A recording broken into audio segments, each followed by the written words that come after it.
Uma das definições da palavra amálgama é basicamente a fusão ou a mistura perfeita de coisas distintas que formam um todo. Mas o que eu vim falar aqui é obviamente sobre HQs. Então, nesse contexto, Amálgama foi um selo de quadrinhos criado em 1996 de forma temporária, e as donas desse selo eram a Marvel e a DC. Era na verdade uma espécie de editora fictícia criada a partir de um evento, de uma fusão de universos, e a partir dela algumas histórias foram publicadas. Os fãs de quadrinhos, principalmente dos anos 90, adoravam ver brigas entre heróis, e muitos queriam ver lutas entre heróis da Marvel contra heróis da DC. Saber se o Superman era mais forte que o Hulk, se o Capitão América ou o Batman eram melhores lutadores e coisas desse tipo. Então as duas editoras resolveram fazer um crossover finalmente, colocar de fato esses heróis para lutar entre si. Para isso, todo um contexto foi criado e em 1996 surgiu a primeira série batizada Marvel vs DC, DC vs Marvel, e no Brasil ficou conhecido como o conflito do século.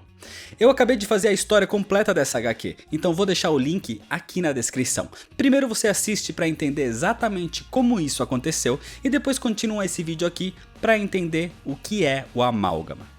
Mas basicamente, quando a junção dos universos e das editoras aconteceu na história do conflito do século, surgiu essa nova realidade, o universo amálgama. Aqui, essa realidade foi apresentada como se existisse há décadas, desde a era de ouro dos quadrinhos. Era como se até tivesse passado por reboots também, com um mega evento que nunca existiu na verdade, chamado Crise Secreta da Hora do Infinito, uma mistura dos nomes Crise nas Infinitas Terras, com Guerras Secretas, com Zero Hora e com Desafio Infinito. O universo amálgama era literalmente uma mescla de elementos das duas editoras, então os personagens aqui eram totalmente diferentes do padrão. Por exemplo, não existia um Batman, mas existia o Garra das Trevas, uma mescla de Batman com Wolverine. E ele não era Bruce Wayne, seu nome civil era Logan, porque Bruce Wayne era na verdade um agente da SHIELD no estilo Nick Fury. Todos os personagens tinham um background, tinham as suas histórias de origem bem definidas, claro que sempre mesclando os elementos dos mundos distintos para isso. Os heróis e vilões não tinham consciência de que algo estava errado. Nessa nova cronologia que foi inventada, eles sempre foram dessa forma.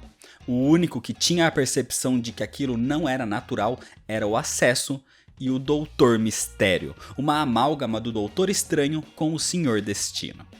As revistas tinham até cartas falsas de fãs nas publicações, com endereços mesclados de lugares diferentes dos Estados Unidos, inclusive.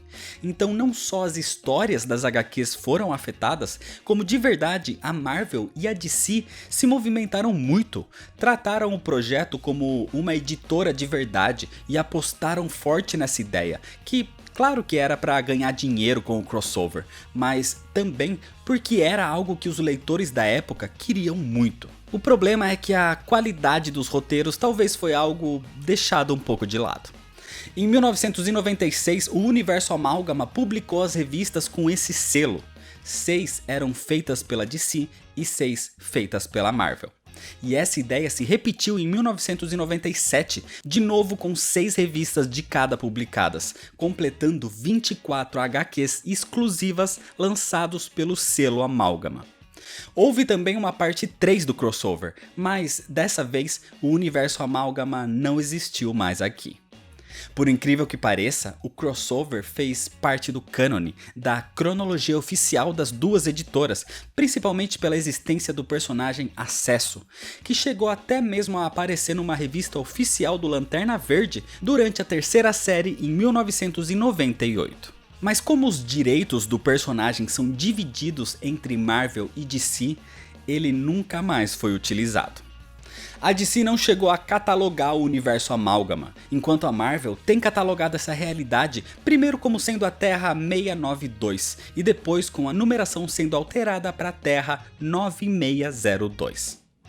Pode parecer uma realidade totalmente estranha, Pode ter sim uma baixa qualidade, até porque nos anos 90 o foco era a arte e não o roteiro. Mas é um marco das histórias em quadrinhos. É algo inimaginável hoje em dia, e que criou alguns dos personagens mais bizarros e interessantes ao mesmo tempo. Mas para falar um pouco mais sobre esses personagens em específico, isso é história para outro vídeo. Então é isso, se você ainda não é inscrito, se inscreve no canal, deixa seu like se você gostou e comenta se você já conhecia ou se você já leu as histórias do universo Amálgama. Me segue lá nas redes sociais para ficar por dentro das novidades, compartilha esse vídeo com seus amigos, muito obrigado, valeu e até mais.